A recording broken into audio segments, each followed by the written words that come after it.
हमने कहा कि इलेक्ट्रोकेमिस्ट्री क्या है। इलेक्ट्रोकेमिस्ट्री एक ऐसी ब्रांच है जो कि डील करती है स्टडी में। किसकी स्टडी में? Relationship between electrical energy and chemical energy. ये दोनों एनर्जी बेटा आपस में इंटर कन्वर्टेबल होती है। इलेक्ट्रिकल एनर्जी केमिकल एनर्जी में कन्वर्ट हो सकती है और केमिकल एनर्जी किस में कन्वर्ट हो सकती है बेटा? इलेक्ट्रिकल एनर्जी में। तो इन दोनों की रिलेशनशिप की जो स्टडी है वो क्या कहलाती है? इलेक्ट्रोकेमिस्ट्री। और केमिकल एनर्जी और इलेक्ट्रिकल एनर्जी आपस में कन्वर्ट होती हैं सिर्फ रिडॉक्स रिएक्शन में। और ये रिडॉक्स रिएक्शन का एग्जांपल है जिसमें Zn ने इलेक्ट्रॉन दिए कॉपर 2 पॉजिटिव को, जिसकी वजह से Zn किस में कन्वर्ट हो गया? Zn 2 पॉजिटिव में। और कॉपर 2 पॉजिटिव किस में कन्वर्ट हो गया? कॉपर में। तो इलेक्ट्रॉन का ट्रांसफर जिंक से कॉपर 2 पॉजिटिव में हुआ, जिंक की ऑक्सीडेशन हुई और कॉपर 2 पॉजिटिव की रिडक्शन हुई। तो यहाँ पर जो है इलेक्ट्रिक करंट प्रोड्यूस हो रहा है किससे? केमिकल रिएक्शन से। इसी तरीके से इलेक्ट्रिक करंट का यूज कर सकते हैं हम केमिकल रिएक्शन को करने में। तो इन दोनों के बीच की जो स्टडी है वो कहलाती है इलेक्ट्रोकेमिस्ट्री। इसका जो पहला पोर्शन है वो है इलेक्ट्रोलिसिस। इलेक्ट्रोलिसिस का मतलब क्या है बेटा? Process of decomposition of electrolyte. Electrolyte का उसकी मोल्टन स्टेट और एक्वस फॉर्म में होना, और फिर उसके बाद इलेक्ट्रोलाइट का टूट जाना इलेक्ट्रिसिटी की मदद से। इलेक्ट्रिसिटी की मदद से इलेक्ट्रोलाइट का टूट जाना क्या कहलाता है बेटा? इलेक्ट्रोलिसिस। क्या कहलाता है? इलेक्ट्रोलिसिस।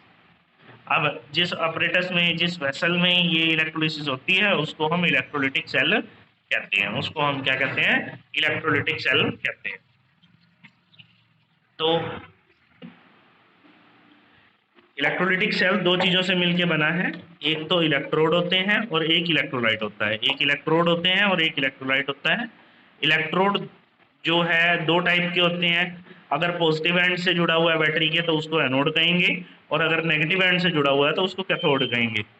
और जो एक्वस या फिर मोल्टन इलेक्ट्रोलाइट है उसके अंदर होते हैं आयंस।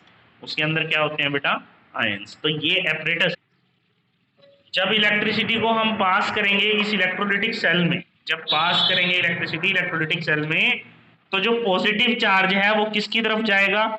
नेगेटिव चार्ज कैथोड की तरफ। क्योंकि ये नेगेटिव चार्ज इलेक्ट्रोड से जुड़ा है, मतलब नेगेटिव चार्ज बैटरी से जुड़ा हुआ है, इसलिए ये जाएगा पॉजिटिव चार्ज किसकी तरफ? कैथोड की तरफ। अब कैथोड की तरफ जाने के बाद कैथोड पर होगी रिडक्शन। रिडक्शन में क्या हो जाएगा? ये इलेक्ट्रॉन को एक्सेप्ट करेगा। पॉजिटिव चार्ज क्या करेगा? इलेक्ट्रॉन को एक्सेप्ट करेगा, क्योंकि कैथोड पे क्या होती है बेटा? रिडक्शन। कैथोड पे क्या होती है? रिडक्शन। पॉजिटिव चार्ज जाएगा कैथोड की तरफ, नेगेटिव चार्ज जाएगा एनोड की तरफ। पॉजिटिव चार्ज जाएगा कैथोड की तरफ, नेगेटिव चार्ज जाएगा एनोड की तरफ। एनोड पर क्या होगी? ऑक्सीडेशन, और कैथोड पर क्या होगी? रिडक्शन। इस तरीके से इलेक्ट्रोलिसिस होती है।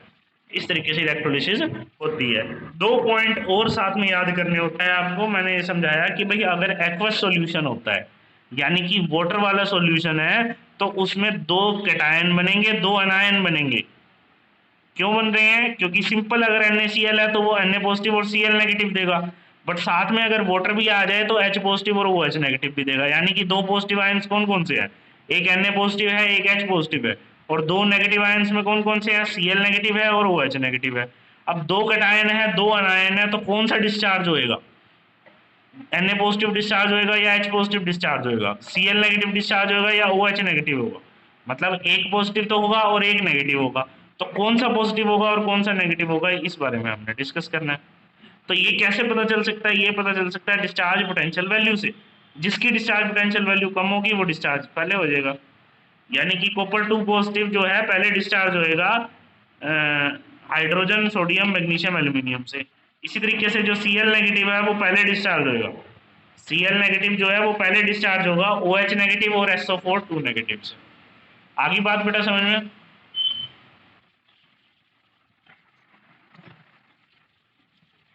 मैंने प्रोडक्ट ऑफ इलेक्ट्रोलिसिस निकालनी है किसकी? मोल्टन NaCl की। अब मोल्टन NaCl की निकालनी है तो जो NaCl है वो किस में कन्वर्ट हो रहा है? सिर्फ Na पॉजिटिव और Cl नेगेटिव में। अब एक आपके पास कैथोड है, एक आपके पास एनोड है। एनोड पॉजिटिव चार्ज का है तो किसको अट्रैक्ट करेगा? Cl नेगेटिव को। कैथोड नेगेटिव चार्ज का है तो किसको अट्रैक्ट करेगा? पॉजिटिव चार्ज को। अब मैंने ये भी कहा था कि एनोड पर ऑक्सीडेशन होती है, कैथोड पर रिडक्शन, और रिडक्शन का मतलब होता है गेन ऑफ इलेक्ट्रॉन। तो कैथोड ने यानी कि Na पॉजिटिव ने एक इलेक्ट्रॉन एक्सेप्ट किया, किसमें चेंज हो गया? सोडियम में। इसी तरीके से Cl नेगेटिव ने एक इलेक्ट्रॉन छोड़ दिया, किसमें चेंज हो गया, क्लोरीन एटम में। 2 क्लोरीन एटम सेकेंडरी चेंज के द्वारा क्लोरीन गैस में कन्वर्ट हो जाएंगे। तो इस तरीके से इलेक्ट्रोलिसिस होएगी, यानी कैथोड पर हमारे पास क्या निकलेगा, सोडियम, और एनोड पर हमारे पास क्या निकलेगी, क्लोरीन गैस। कैथोड पर निकलेगा सोडियम और एनोड पर निकलेगी क्लोरीन गैस, एनोड पर निकलेगी क्लोरीन गैस। तो इस तरीके से हमने इलेक्ट्रोलिसिस के प्रोडक्ट बनाने हैं। मोल्टन NaCl की इलेक्ट्रोलिसिस में अगर कोई डाउट है बेटा हैंड रेज करो।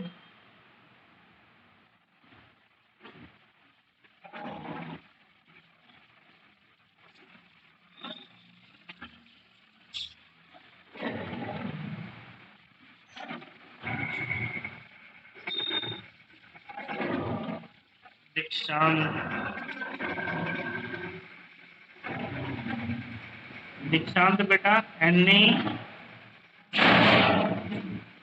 Na लिक्विड, ये आपने क्या लिखा है समझ नहीं आया मेरे को। Na liquid plus electron gives Na।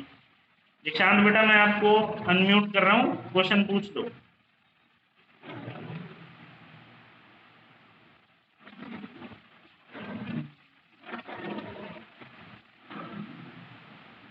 हाँ जी बेटा दीक्षांत बोलो। मोल्टन स्टेट में Na लिक्विड लिखे जाएंगे अगर हम पूरी बैलेंस इक्वेशन लिखें तो। क्या कह रहे हो बेटा? फिजिकल स्टेट्स के साथ। एक बार अगर हम इक्वेशन को फिजिकल स्टेट्स के साथ दिखाएं तो कैसे लिखेंगे? ये आप इक्वेशन को फिजिकल स्टेट के साथ नहीं दिखा सकते क्योंकि ये आयन है, इसको लिक्विड नहीं कह सकते, ये आयन में है। तो आयन ने एक इलेक्ट्रॉन एक्सेप्ट करके एटम बना दिया, तो हम इसको फिजिकल स्टेट में नहीं दिखा सकते। ठीक है बेटा? हाँ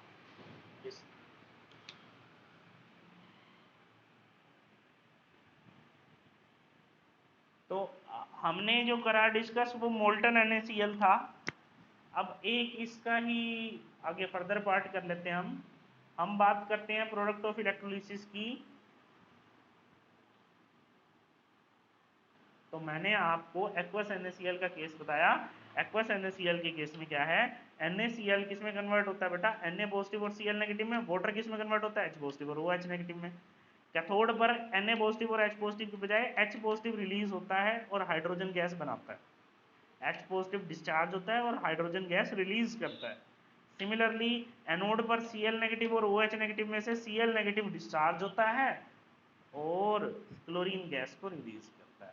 इस तरीके से हम बेटा प्रोडक्ट ऑफ